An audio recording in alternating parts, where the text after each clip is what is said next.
For many communities in Katsina State, northwest Nigeria, it is still a long way from peace. Fear has gripped residents of Kankara local government area of the state following the killing of 4 policemen and 28 farmers in YarGoje, GidanBoka and Dan Nakwabo villages by suspected terrorists. The simultaneous attacks on Sunday also claimed the lives of 2 members of the State Community Watch Corps. According to a government official in the area, the terrorists, armed with sophisticated weapons, also ambushed a police armored personnel carrier, which was responding to a distress call. Imagine there is an attack. The police is on its way to bringing succor to the people, and then they are ambushed. Olayinka, this is sad. Very, very sad. And unfortunately, we keep talking about this thing every day, every time, and nothing is done. Now, when President Buhari was there, we talk about Tucano jets as if it is the thing that will cure all the banditry. What has happened to them? Is it that the Tucano is too big to be used, or why are we keeping it?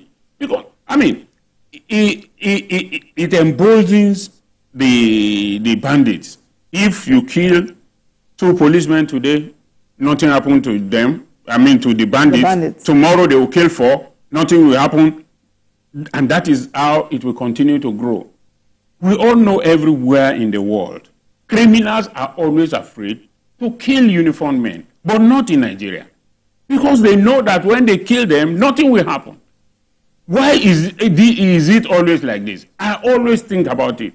Assuming I have a brother, a son, or a relation who is in the army or in the police or whatever, and you just sit down one day that you hear that he's killed, and nothing happened, will you encourage another person, another of your relation or another person that you know to go and join? No. Look, there must be a rule of engagement. If you kill one uniform officer, we are going to take the entire... Look, it is not anything, it shouldn't be anything, it shouldn't be rocket science, as they say. That, look, you must do it in such a way that these people, you will throw so much fear into them that when they even confront your men, rather than kill them, they will run away. Because they know that if they kill them, they will kill more than. But in our own situation, we allow them to kill our uniformed men and nothing happened. We all just issue statements and tell their family we are sorry, we are to condemn it. The next 2 or 3 days, they give the family quick notice to leave the barracks. Is that the way you keep your servicemen? No! It shouldn't be that way. Every day we talk about this, I feel grieved that we come here every time as if we are wasting our time talking about the same thing every day. God forbid, we always say. But I can assure you that in another few weeks, we will still talk about this because they will still kill others and nothing will happen. But we desire not for that not to happen, really. You were talking if you don't take action, it will happen. You were talking about the rules of engagement, yes, and the need for these, officials to take action. If you look at the situation in Okwama community in Delta, yes, State, where some military personnel were actually killed, remember that community was raised. At the moment, you can't even tell that there's some serious business going on there. You raise a community, but you can't raise bandits. Is that the way to go? That is not the way to go. You might tell me that you don't know where the bandits are, or maybe you didn't, they are not in a particular place, but the one that you know where they are, why can't you take the war to them? They know these people, they know them, they know where they are. Let's hear from Olabisi. Oh my God, it's sad, and like he said, they know where they are. I listened to Zamfara State Governor in an interview in one of the television stations. And he said that the bandits, they know them, they know where they live, they know their addresses. I mean, he was saying it, but that there is just no political will. On whose part now? on the people that are supposed to provide security. Whoever is responsible for providing security in the country should be the one that we should be asking that question. Because, I mean, he was saying that they should teach the bandits lesson, that they should know that once they kill a uniformed person, this and that. I mean, you can only do that in a country where you have the upper hand. We are talking of a similarly captured states in quotes right now. This is not the first time that uniformed people are being killed. They are being killed every day. And like you rightly put it, that there is a call for emergency, you rely on the security, you call them, they are coming, and they are ambushed and killed. So you can imagine the situation of the people calling for help if the ones that are supposed to be of help have been overwhelmed and killed. So you can imagine that kind of situation. So if they are not overwhelmed, they will not be killed the way they are being killed.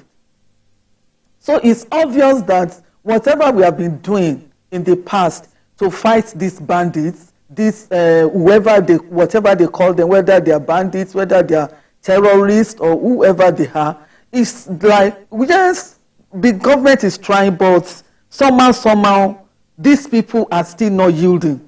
It means we need to still do some things we need to apply more force to deal with them, because whatever we are doing, yes, we have recorded a reduction in the way they've been attacking and all of that. We cannot deny that, and that is a good development, and we need to also commend the security agencies for what they have achieved. But I think also that there are particular areas that are more prone to these attacks. And I just feel that we may need to apply more than just ground force to deal with them. Maybe we need to apply more of tech also in fighting them, because in the case of these police people that were ambushed, if you read the story, you realize that they were going one way before because they thought the problem was in that way. But later they discovered that that was not the problem. They now changed their routes, and unfortunately they were ambushed. If we had technology, good technology, they could have been able to locate the exact point of problem without even, before leaving where they are.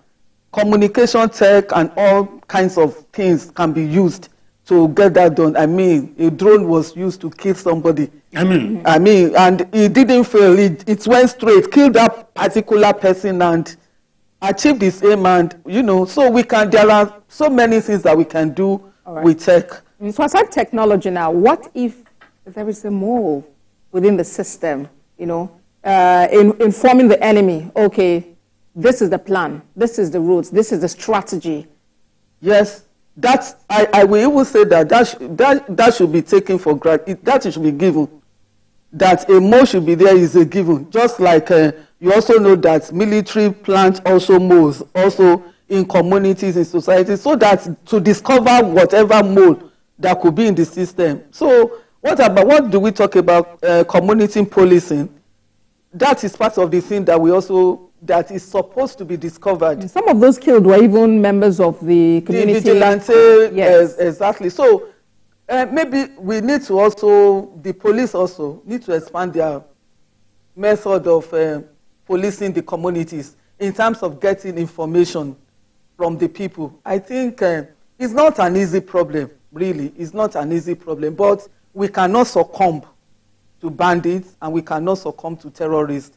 The state must show itself to be above them, and whatever it takes to get that done should just be done. Nanalanka, what's your take on what is it now? I mean, the place of receiving, the arms of these people, having them surrender their arms and ammunition, and then just giving them a pat on the back. Does that work? No, it has never worked in anywhere. The thing is that before people become bandits, terrorists, or whatever, they have been brainwashed.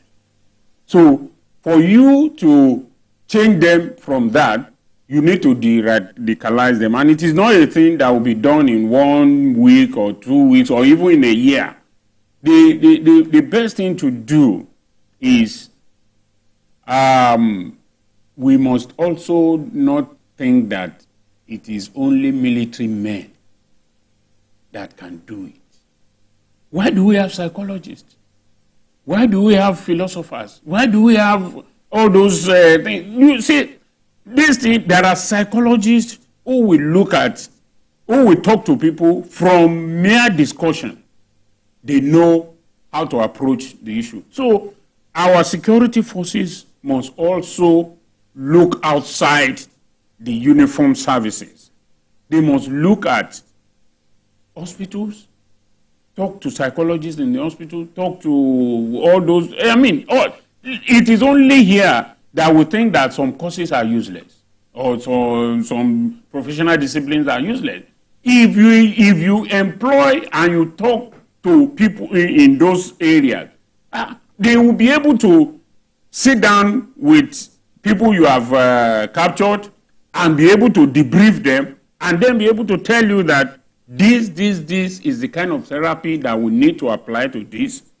Why is it that some of the Boko Haram, some of the girls that were kidnapped by Boko Haram some years back don't want to come back home? And when they come back home, you just say, okay, they will stay in the hospital for some days, you give them, and then you release them back to their family. It won't work. It doesn't work that way. You have to take them through some processes. So it should be holistic. Exactly, it should be holistic. And then, the issue of weapons. We need to spend more on weapons. And I don't want to believe, or I don't want to fall into that category of people who think that any problem, you throw in more money. When I say we need to use more, it does not mean that we vote more than we are voting now. The one that you have voted, you need to follow it up. Okay, you said you are going to buy so things. Can we see it? How has it been deployed? You don't buy weapons and keep them in the weaponry. You buy weapons because you need to use them. That's the ones that you don't need to use, you don't need to buy. All right, accountability at work there.